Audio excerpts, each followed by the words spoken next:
10 horas, 11 minutos. Posso chamar aqui o primeiro convidado, Gi? Tá na linha 2? Na linha 1? Tá na linha 2 aqui com a gente? Na linha 2, é isso aí. Central já avisou que tá aqui na linha 2. Queria dar muito bom dia pro doutor Dante Senra, cardiologista, PhD pela USP. Muito bom dia, doutor. Como vai? Alô? Tudo bem? Tô sem o som.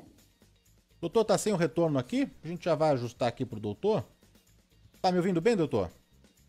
Agora voltou, tava Opa, sem o som. Maravilha. Como vai, doutor? Bom dia, tudo bem? Bem, obrigado. Como vai o senhor? Maravilha. Doutor, eu abri aqui o programa falando da importância, né, do Setembro Vermelho, né, dessa conscientização, dessa campanha mesmo, né, para alertar a população sobre as doenças cardiovasculares, as doenças do coração. Uma campanha importante mesmo, que você está à frente aí, não, doutor? Isso, um prazer falar com vocês. Eu queria ressaltar a importância dessa reportagem, de vocês enfatizarem o Setembro Vermelho, porque é a doença que mais mata no mundo. Né? Para o senhor ter uma ideia, esse ano nós já perdemos 280 mil brasileiros, com uma expectativa negativa de esse número chegar a 400 mil pessoas de doenças cardiovasculares. Né? Ou seja, nós vivemos uma epidemia de doenças cardiovasculares. Quer dizer, se o senhor considerar que do Covid, que nós todos estamos assustados, com razão, temos que estar mesmo, mas nós perdemos 500 e quase 580 mil brasileiros, né, mas em um ano e meio. Né, exatamente os números iguais, a gente perde anualmente de doença cardiovascular. É a razão de mortalidade que mata mais do que o dobro de todos os cânceres somados. Né, mata quase 3 vezes mais do que as causas externas, quer dizer, acidente ou morte violenta. Né? 6 vezes mais do que doença infecciosa, incluindo AIDS.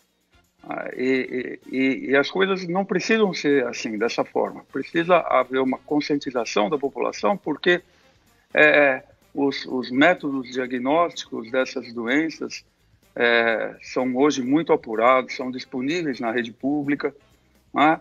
Mas as pessoas precisam procurar, porque é uma doença, toda doença a gente sabe que é traiçoeira, mas as doenças cardiovasculares são mais. Só para o senhor ter uma ideia, somente 1/3 das pessoas que têm obstrução severa nas artérias do coração tem sintoma. O outro 1/3, a primeira manifestação é morte súbita.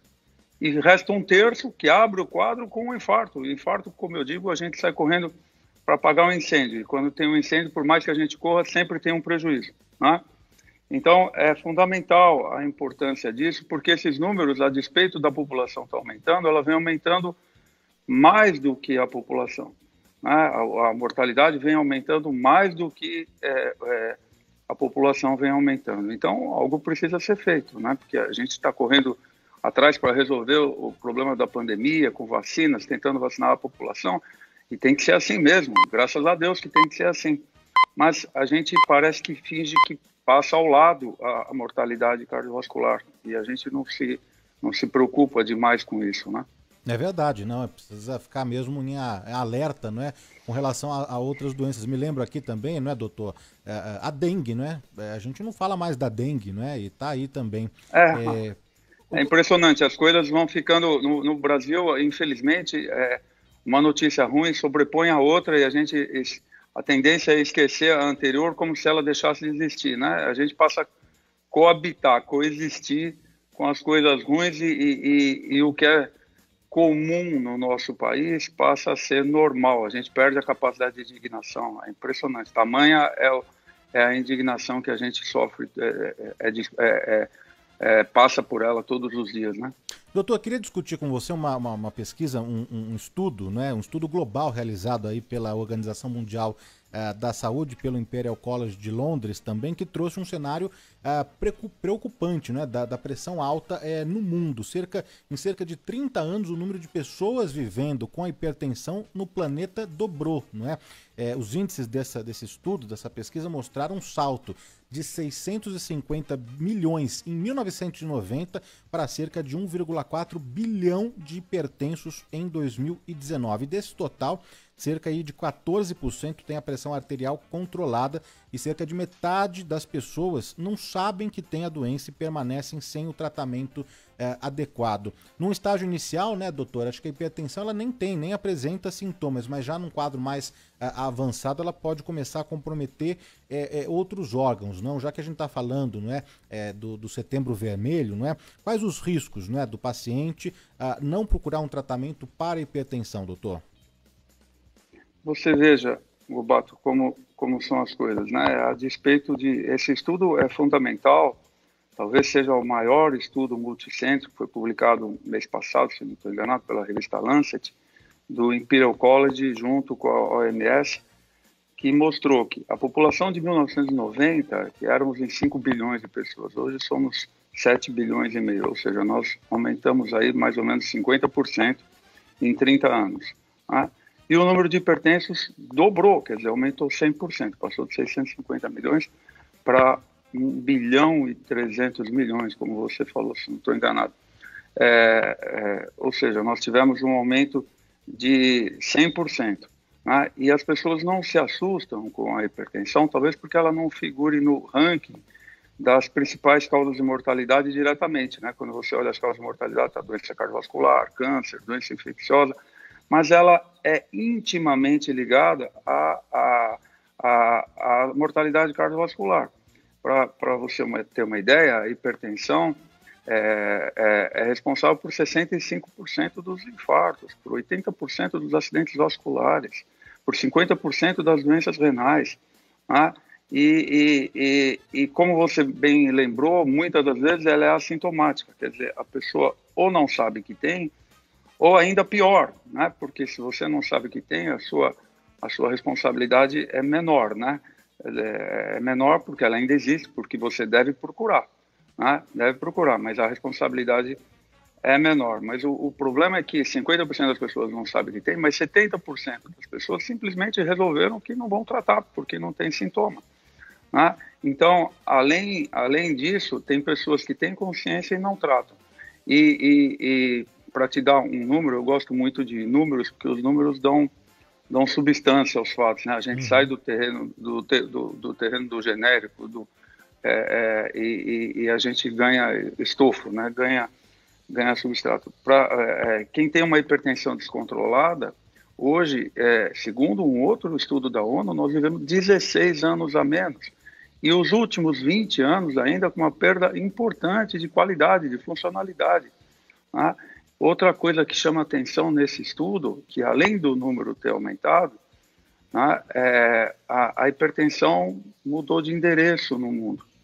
Né? Ela deixou de ser prevalente nos hospitais de alta, nos países de alta renda, né, como Estados Unidos, Inglaterra, Suíça, Dinamarca, e passou a ser prevalente nos países chamados de terceiro mundo, de baixa renda. Né? Por exemplo, na América do Sul, o Paraguai e a Argentina são disparados em primeiro e segundo lugar no número de hipertensos. Na África subsaariana, por exemplo, ela passou a atingir quase 80% das pessoas. Imagina, na República Democrática do Congo, em Angola, né? E na Ásia, sudeste da Ásia, né? Como Myanmar, por exemplo, 70% das pessoas são hipertensas. Um dado importante, se você permitir, claro, né? Você precisa me interromper, porque eu falo muito. Fica tranquilo, doutor. Por favor. Um dado importante que precisa chamar a atenção das pessoas é que ela guarda uma relação linear com a idade, a hipertensão. Então, a grosso modo, a gente diz que se você tem 50 anos, você tem 50% de chance de ser hipertenso. 60 anos, 60%, 70 anos, 70% de chance de ser hipertenso. Né? E ela traz enormes complicações, como eu falei, mas o que é importante é que não precisa ser desta forma. Né? Você tem todos os métodos disponíveis e as medicações hoje para ter ela controlada. Você pode não evitar de ser hipertenso, mas você tem obrigação de evitar de ser um hipertenso descontrolado. Inclusive porque a medicação hoje, a medicação hoje tem posologia cômoda, quer dizer, na maioria das vezes você dá um comprimido por dia e isso fica resolvido. Na grande maioria das vezes sem efeito colateral, e quando tem, os médicos dispõem de um arsenal muito amplo para você trocar a medicação, e é disponível na rede pública, quer dizer, então não existe nem a desculpa do custo do medicamento, porque a grande maioria é disponível gratuitamente na rede pública, né? Os métodos de controle hoje, porque antigamente você só sabia que da hipertensão quando você ia no consultório, você só sabia o nível que estava. Hoje você tem métodos de avaliação no seu dia a dia, né, e que você consegue tratar a pressão de maneira muito eficiente. Ô doutor, mas tem muitos ouvintes aqui já perguntando, né, sobre o que causa a hipertensão, né? Eu acho que no Brasil a gente pode falar que é mais a genética mesmo, o histórico familiar ainda é a principal causa? É uma causa muito importante, mas já não é mais a principal causa. Quer dizer, Não? hoje se você tem um parente de primeiro grau, ou pai ou mãe hipertenso, você tem 50% de chance mais de ser hipertenso. Então isso já tem que chamar a sua atenção e você tem que ficar atento porque o diagnóstico é muito simples, né? Talvez um dos diagnósticos mais simples da medicina, é medir, aferir a pressão, né? Que você pode aferir num posto de saúde, num posto médico, até na farmácia, né? Mas carece um pouco de confiabilidade, mas tem que chamar a sua atenção, né? Se você faz uma aferição numa farmácia e está alta, né? Mesmo que você não acredite, não confie na aferição do aparelho, você deve procurar, né? Para saber o que estava correto, né? A principal causa são as mudanças de hábito, né? Os alimentos industrializados, que são muito ricos em sódio, né? O brasileiro consome, para você ter uma ideia, o preconizado pela Organização Mundial de Saúde 5 gramas de sódio. O brasileiro consome 12 gramas de sódio, mais do que o dobro por dia. E é um controle muito difícil, porque a maioria é de produto industrializado, rico em sódio, né? Então a gente tem que fazer o que é possível, quer dizer, tem que tirar o hábito de acrescentar sal na comida, por exemplo. Tem gente que antes de experimentar a comida põe sal. Eu me lembro, né, né, a gente vê muito isso em restaurante.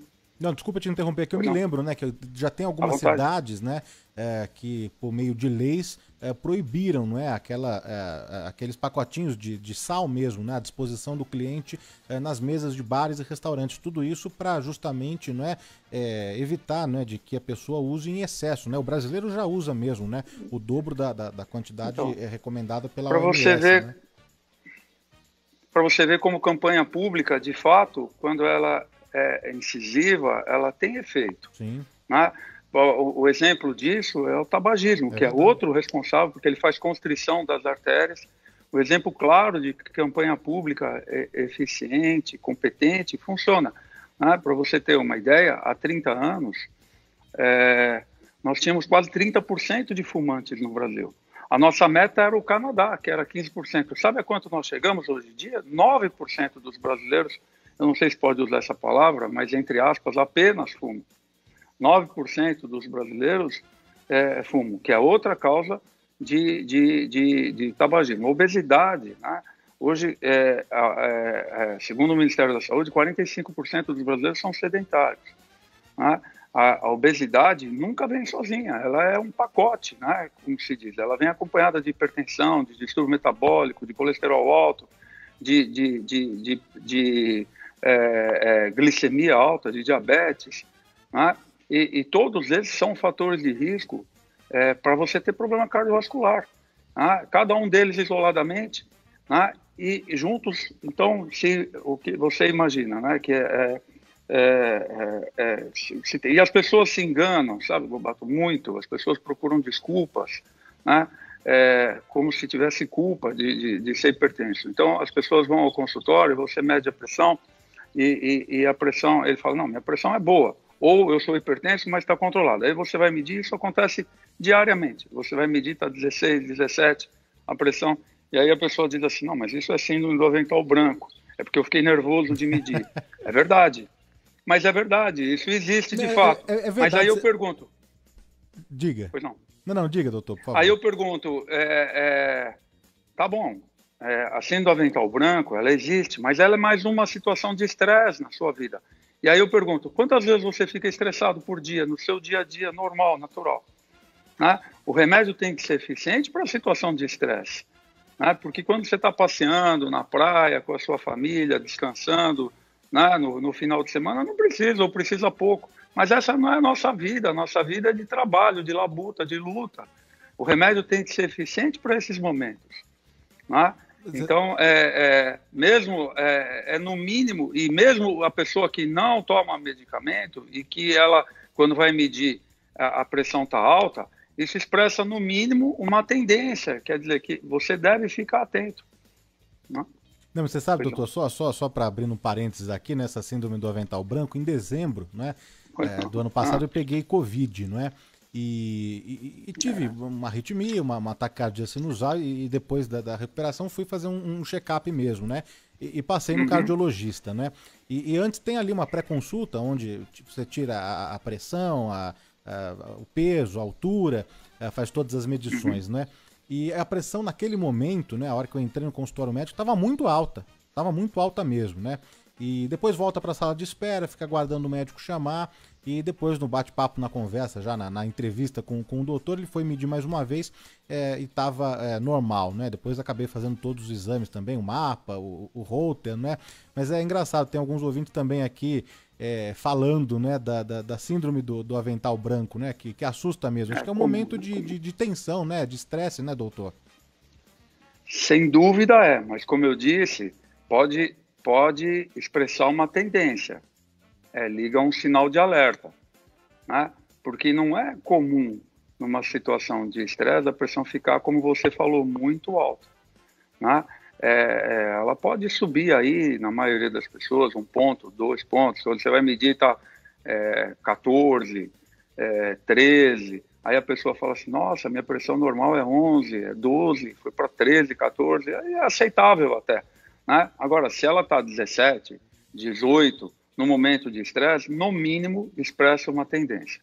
Né? E você deve fazer a aferição outras vezes, deve ir atrás, faz outros exames. Né? Hoje, por exemplo, um ergométrico, né? Infelizmente eu não gosto de falar muito de exame em entrevista, porque nós vivemos num país, infelizmente, Lobato, que eles não são acessíveis à maioria da população. Sim. Né? Mas isso é muito triste, né? Mas se você tem acesso a esses exames, você tem que solicitar ao seu médico, dizer, olha, eu quero fazer um ergométrico, porque o ergométrico, por exemplo, o organismo não interpreta se o estresse é físico ou emocional, ele reage com uma descarga de adrenalina, né? Então, se no ergométrico a sua pressão, é lógico que tem um teste ergométrico que eu digo, né? O teste de esforço, é lógico que existe uma variação, mas existe uma variação fisiológica, aceitável, normal, esperada para o estresse. Né? Se a curva é inadequada, né, essas pessoas precisam de tratamento. Então, hoje, você tem, quando eu me formei, há mais de 30 anos, Lobato, a cardiologia era uma tristeza de exercer, porque os remédios, como eu te disse, por exemplo, primeiro que os métodos diagnósticos eram quase que inexistentes. Segundo que os medicamentos ofereciam muitos efeitos colaterais com posologia incômoda. E às vezes a hipertensão era um achado. A pessoa ia no médico por outro motivo, media a pressão estava alta e aí dizia, vai ao cardiologista. Começava um enorme problema, porque você tinha que medicava muitas vezes 3, 4 vezes por dia, a pessoa não sentia nada e passava a ter efeito colateral, ou seja, a adesão ao tratamento era quase que inexistente. Você dá um remédio que incha a perna, que fica impotente, que causa depressão, né? Mas hoje isso não existe mais praticamente. Quer dizer, na grande maioria das vezes, como eu já falei, a posologia, mas eu acho, se você permite, importante falar isso, né? A maioria das vezes as pessoas tomam um comprimido por dia, está com o problema resolvido, sem efeito colateral. E se existe, ao invés de você abandonar o tratamento, você tem que falar com o seu médico, tem que cobrar dele, exigir dele, falar, olha, eu quero um remédio que não me dê efeito colateral, obviamente, né? Porque você não precisa mais conviver com isso. Ô, doutor, Portanto, o tratamento da hipertensão é absolutamente factível nos dias de hoje. Pois não. não, bom, ele é até oferecido no SUS também, né, se eu não me É engano. perfeito.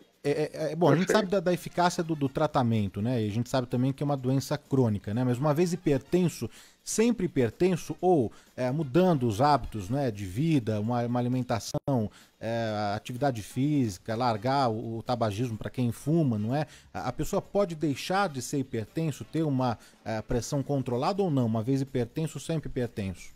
Então, essa resposta também não tem essa pergunta não tem uma resposta única, porque depende dos níveis de pressão, depende dos fatores de risco que você tem, né? Quer dizer, se você está um pouco acima do peso, se você fuma e a sua pressão, você vai lá, mede, a pressão está ligeiramente, é uma hipertensão leve, obviamente que se a pessoa tiver adesão a hábitos saudáveis, essa pessoa, na grande maioria das vezes, consegue ficar sem medicação e consegue ficar com a sua pressão controlada. Agora, obviamente, quer dizer que se você já tem os seus fatores de risco controlados, né? Já fez dieta, já parou de fumar, né? Já emagreceu, já tem atividade física, já tem um sono adequado, né? Que a insônia é outra causa de hipertensão, a noite mal dormida, né? A gente vai falando, vai lembrando das causas, ainda bem, né? E ainda assim a sua pressão está em níveis elevados, essa pessoa seguramente vai precisar tomar remédio a vida toda. Mas isso não é problema, não é problema. Se todo problema do mundo a gente resolvesse tomando um comprimido por dia sem efeito colateral, você já pensou como a nossa vida seria boa? Isso não é problema. E as pessoas transformam isso numa enorme dificuldade. Dizem, olha, mas eu vou ter que tomar remédio a vida toda, né?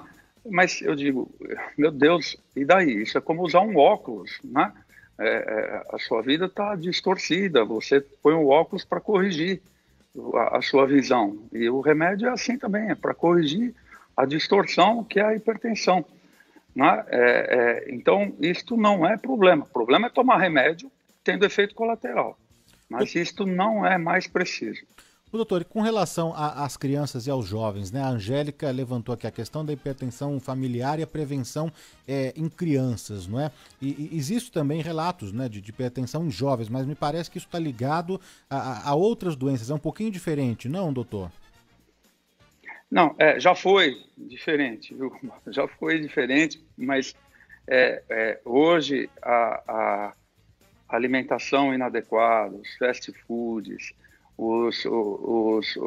a obesidade infantil, né? As crianças hoje fazem muito menos exercício do que quando eu era criança, né? A gente jogava futebol na rua, corria, brincava na rua o dia todo, né? A mãe da gente dizia, volta antes de escurecer. Hoje, se a criança vai no portão, a gente morre de medo, né? Então, as crianças ficam trancadas em casa, né? No videogame, assistindo televisão, né? No computador, fazem pouca atividade física e obviamente, que o componente familiar, genético, não desapareceu, mas ele foi acrescido de hábitos inadequados. E hoje, eu vou te dar um dado que é assustador: 5% das crianças são hipertensas, né? E como evitar? Evitar como evita no adulto, mudando o hábito saudável. Quer dizer, sobretudo se já tem um histórico familiar importante. É lógico que existem as doenças que são congênitas, né? Algumas são tratáveis e, portanto, precisam ser investigáveis. Por exemplo, um jovem hipertenso, é mandatório que você faça, por exemplo, um ultrassom das artérias do rim, porque muitas vezes uma obstrução numa artéria renal, você hoje resolve em 20 minutos com uma dilatação, uma angioplastia, né? Com uma punção numa artéria. No dia seguinte a pessoa vai embora, isso está resolvido, mas isso é a minoria, mas existe. As causas congênitas existem, continuam existindo, mas ela foi acrescida por hábitos inadequados que as crianças herdam do momento que nós vivemos, da nossa sociedade, e herdam, isso é muito importante dizer, dos pais, né? Alimentação inadequada, falta de atividade física, ou seja, falta do exemplo, né? que começa dentro de casa, obviamente. Doutor, o WhatsApp da Rádio Bandeirantes aqui não para, no nosso chat do YouTube também, muita gente com dúvidas aqui. Eu vou colocar algumas dos nossos ouvintes, pode ser? Claro, boas horas. Vamos lá aqui para a primeira, então. Bom dia, Alan Morgan Coutinho. Uma pergunta para o doutor. Sou hipertenso há 60 anos, sou acompanhado por médicos particulares e também do INCOR, mas ultimamente, nas últimas 3 semanas, a minha pressão está flutuando de forma extraordinária. Vai de alto para baixo, de baixo para alto no mesmo dia. O que deve ser feito? Pois não. Em primeiro lugar, se a senhora aí pertence a 60 anos, parabéns, porque a senhora tem uma hipertensão controlada, né? Porque se a senhora tivesse 60 anos de hipertensão descontrolada, a senhora já tinha enormidade de comorbidades. Então, é sinal de que a senhora é atenta a esse problema, e a sua dúvida reforça essa afirmação que eu fiz, que a senhora é atenta, né? Habitualmente, alguma coisa mudou na nossa vida quando a pressão flutua, né? Precisa se fazer uma análise mais apurada da senhora e do seu médico, né? O que mudou nesse momento? Se mudou a sua alimentação, se ela tem mais sal, se ela tem mais... se mudou alguma coisa do ponto de vista emocional, de ansiedade.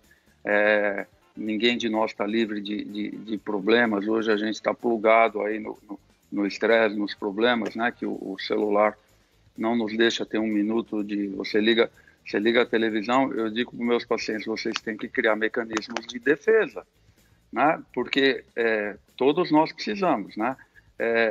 Tem dia que você liga a televisão, as pessoas assistem jornal à noite, né? E as pessoas têm percepções e sentimentos diferentes, né? Cada um sente de uma forma as notícias, e a gente tem dia que parece que a gente, ouvindo o jornal, parece que o Al-Qaeda vai entrar na nossa casa, vai cortar nosso pescoço, que vai cair um avião na cabeça da gente. Então a gente precisa se proteger, precisamos saber o que está fazendo a sua pressão flutuar, se é uma variação de alimentação, se é uma variação do estado emocional, se mudou, o que mudou na sua dinâmica diária da vida. Mas mesmo assim, um ajuste da sua medicação proporciona correção. Isso, dada a influência grande dos fatores ambientais, do meio que nós vivemos, sobre todos nós, às vezes é preciso fazer mudanças na medicação.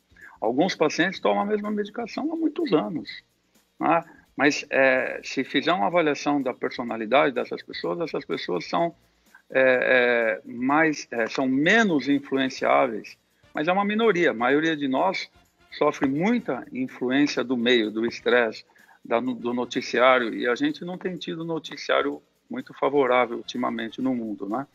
Então, é natural. Hoje, o que eu mais escuto, senhora, no consultório, as pessoas ligando. Na pandemia, então, foi terrível isso, né? Eu tinha uma média de 10, 15 mensagens e ligações por dia.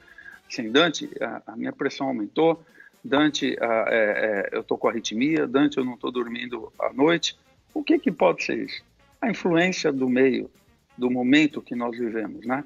O mundo sempre foi difícil para todos nós. Aí a gente vai agregando notícias difíceis, né? Pandemia, guerra, terremoto no Haiti.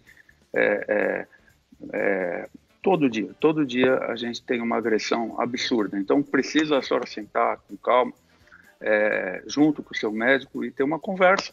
E às vezes exige um ajuste de medicação.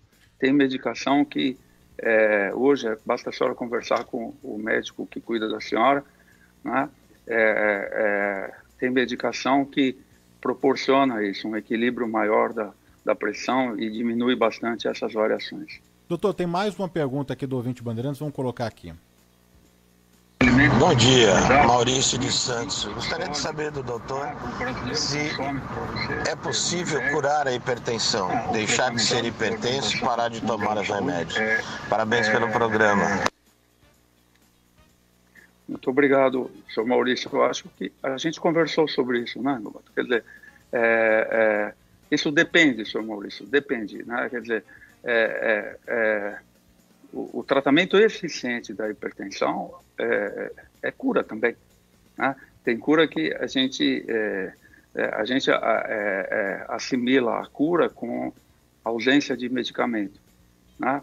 Mas eu vou lhe dar um exemplo. Eu, por exemplo, aqui, de 18 anos, tive um tumor maligno na minha tireoide, tirei a tireoide, e eu tomo remédio, obviamente, hormônio tiroidiano todo dia.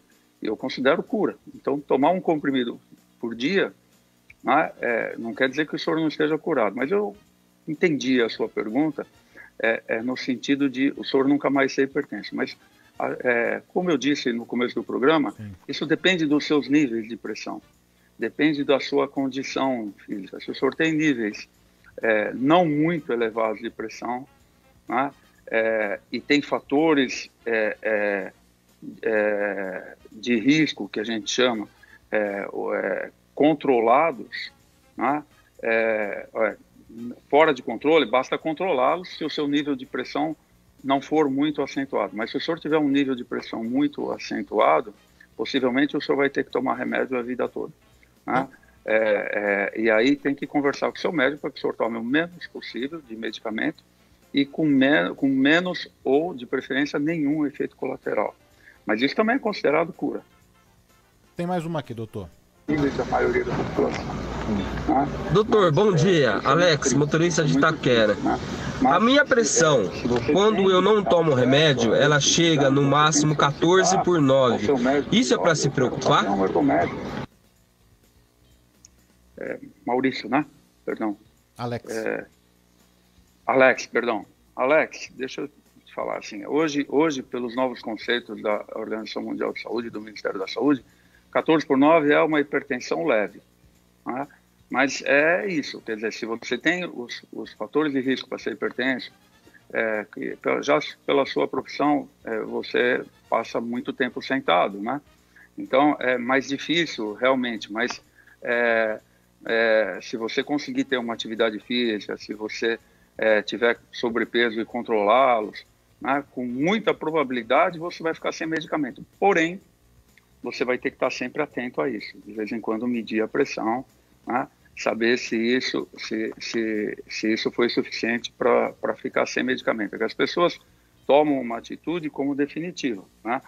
Muitas vezes o médico tira o remédio da pressão e a pessoa nunca mais mede. Isso não pode ser feito assim.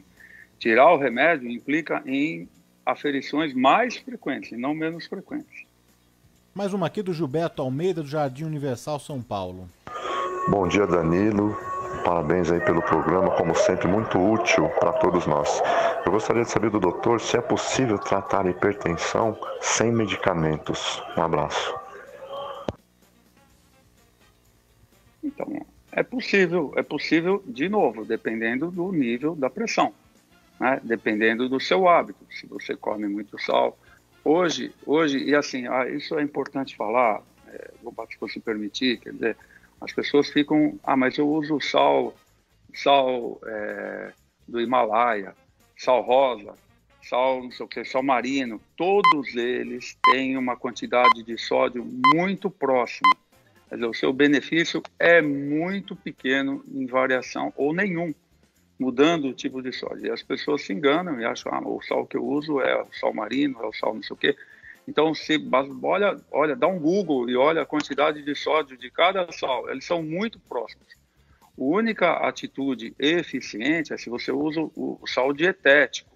O sal dietético, ele é vendido hoje em supermercado, né? No passado era só em farmácia, custava caro.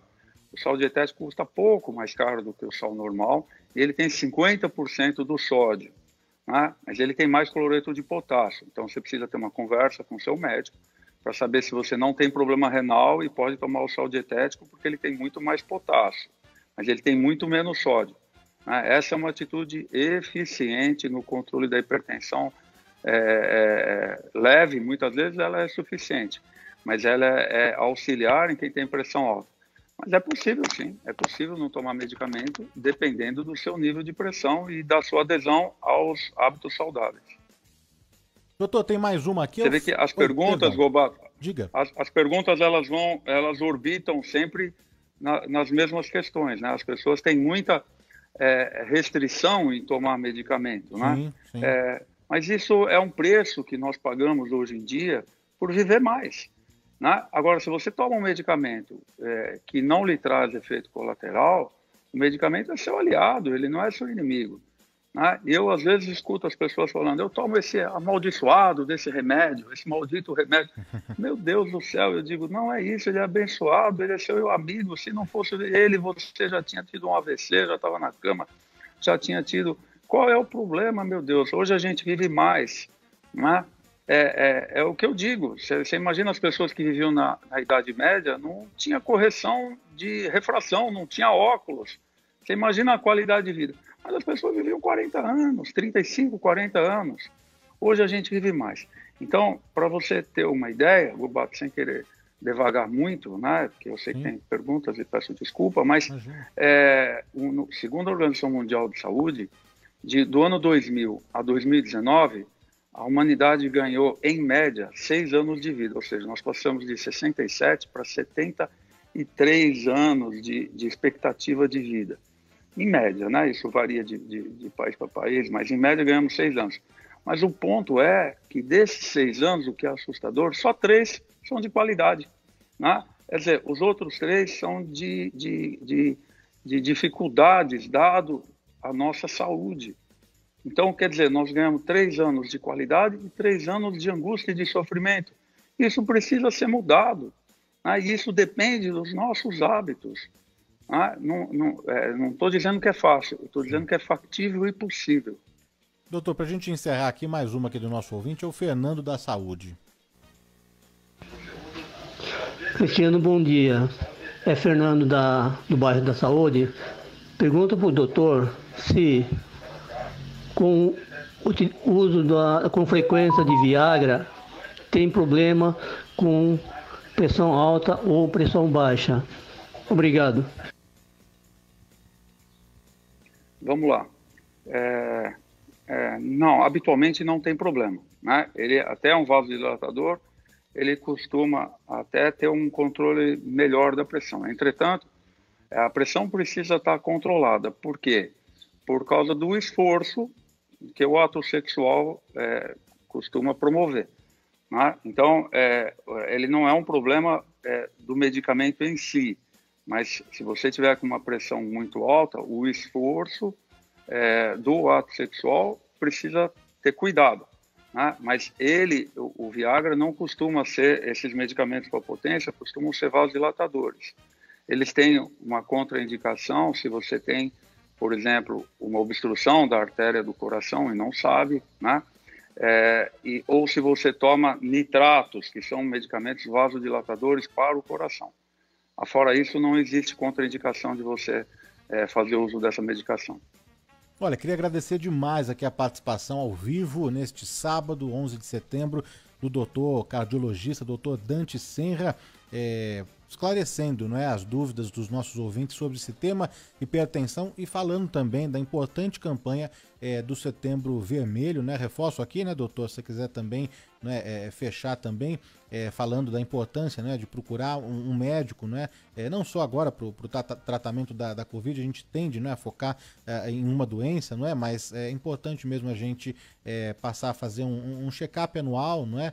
Fazer todos os exames, procurar o médico cardiologista para que esteja tudo em ordem e, se não estiver, que faça aí o tratamento adequado, né, doutor? Perfeito, Roberto. Então, é isso, eu que agradeço a participação, né? Eu acho que é muito importante você ver que as pessoas têm muita restrição a tomar medicação, né? E isso precisa ser mudado, porque o que a gente precisa ter é os nossos fatores de risco controlados, né? Se não for com hábito saudável, pelo menos com medicação. E isso precisa ser mudado porque, como eu te disse, a doença cardiovascular, ela é uma epidemia que nós vivemos todo ano. 18 milhões de pessoas no mundo perdem a vida por doença cardiovascular. né?